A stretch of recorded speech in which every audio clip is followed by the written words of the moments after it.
बीमारियों पर उन रिसर्च के जरिए तैयारी होता है, वो इसका बड़ा महत्व है और इसका प्रसार पूरे दुनिया भर में होता है। क्योंकि हम जानते हैं कि भारत में जो WHO ने अपना ट्रेडिशनल मेडिसिन का जो सेंटर खोला है, उसके पीछे भी यही था कि भारत का जो एक तरह से इसमें समृद्ध एक तरह से विरासत है हमारे ट्रेडिशनल मेडिसिन का, उसको इस नॉलेज को दुनिया भर प्रचार प्रसार किया जाए।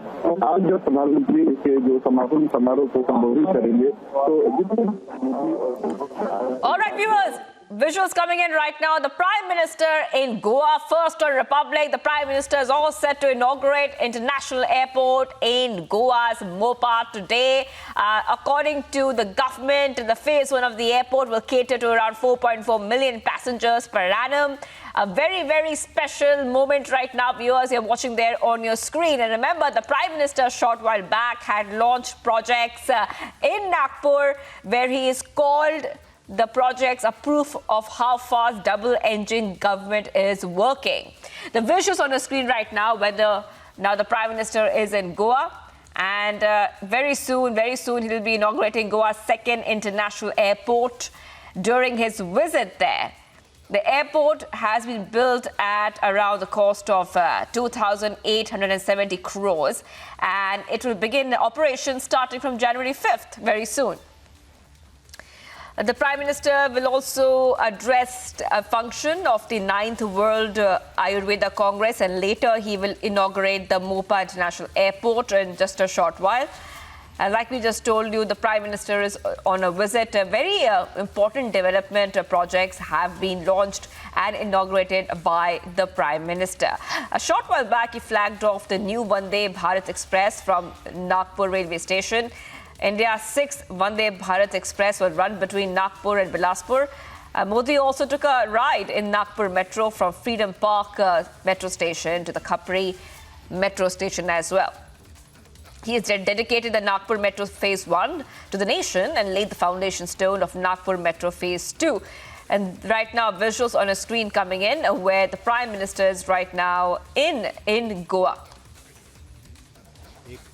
मिक्स जो पद्धतियां रही हैं आयुष की पद्धतियां, उनको मॉडर्न पद्धति यानी कि एलोपैथिक पद्धति से जोड़कर एक मिक्स्ड मॉड्यूल तैयार किया गया। और ये मॉड्यूल तैयार करने का काम विश्व स्वास्थ्य संगठन ने किया।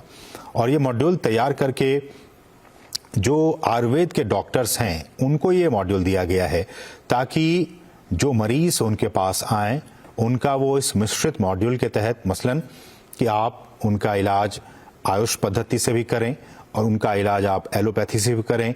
एक मिश्रित तरीके से, एक मिश्रित पद्धति के जरिए उन मरीजों का आप उपचार करें। ये WHO ने एक मॉड्यूल तैयार करके उन डॉक्टरों को देने का काम किया है। और साथ ही साथ इसकी जो पद्धति है, इन पद्धतियों को विनियमित करने के लिए जो स्टैंडर्ड होने चाहिए, निर्धारित मानक होने चाहिए और एक स्टैंडर्ड इनकी जो एक डिक्शनरी शब्दावली होनी चाहिए, उसको भी तैयार किया गया है, ताकि जो आयुर्वेद चिकित्सक हैं उनको आधुनिक चिकित्सा के साथ साथ बहुत ही आसान तरीके से संपर्क स्थापित करने में ये मदद करने का काम करेगा।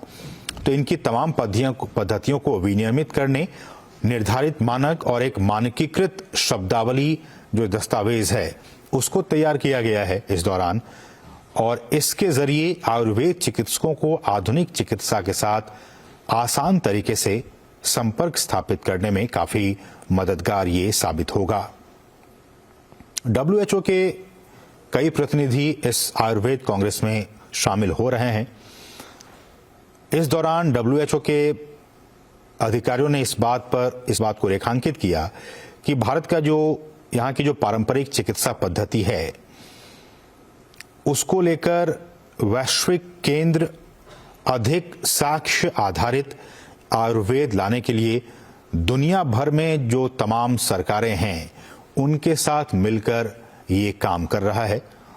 और उन्होंने ये भी कहा कि हम आयुर्वेद को रोगों के अंतर्राष्ट्रीय जो क्लासिफिकेशन है, जो वर्गीकरण है, उसमें शामिल करने के लिए हम लगातार काम कर रहे हैं। तो ये कुछ काम जो हुए हैं बीते 4 दिनों में विश्व आयुर्वेद कांग्रेस के दौरान, जिसमें कि WHO की तरफ से बहुत सारे अहम काम किए गए और बाकी सरकार की तरफ से भी इसको लेकर एक जो स्टैंडर्ड है उसको तैयार किया जा रहा है। साथ ही साथ जो मिश्रित मॉड्यूल जिसकी हमने बात कही उसको लेकर एक शब्दावली, एक डिक्शनरी हो, वो दस्तावेज भी तैयार किया गया है ताकि जो आयुर्वेद चिकित्सकों को आधुनिक चिकित्सा के साथ साथ बहुत ही आसान तरीके से उनके साथ संपर्क स्थापित करने में ये मॉड्यूल मददगार साबित होगा। और तमाम जो इसमें अधिकारी शामिल हो रहे हैं उन्होंने ये भी कहा है कि देश भर के जो आयुर्वेद डॉक्टर हैं उनके लिए ये आयुर्वेद कांग्रेस एक नियामक प्लेटफॉर्म के तौर पर भी अपनी भूमिका अदा करेगा और भारत के आयुर्वेद डॉक्टरों के लिए जल्दी ही विश्व स्वास्थ्य संगठन की ओर से एक नियामक सहयोग प्लेटफॉर्म तैयार किया जाएगा जिसे रेगुलेटरी कोऑपरेशन प्लेटफॉर्म भी कहा जाएगा।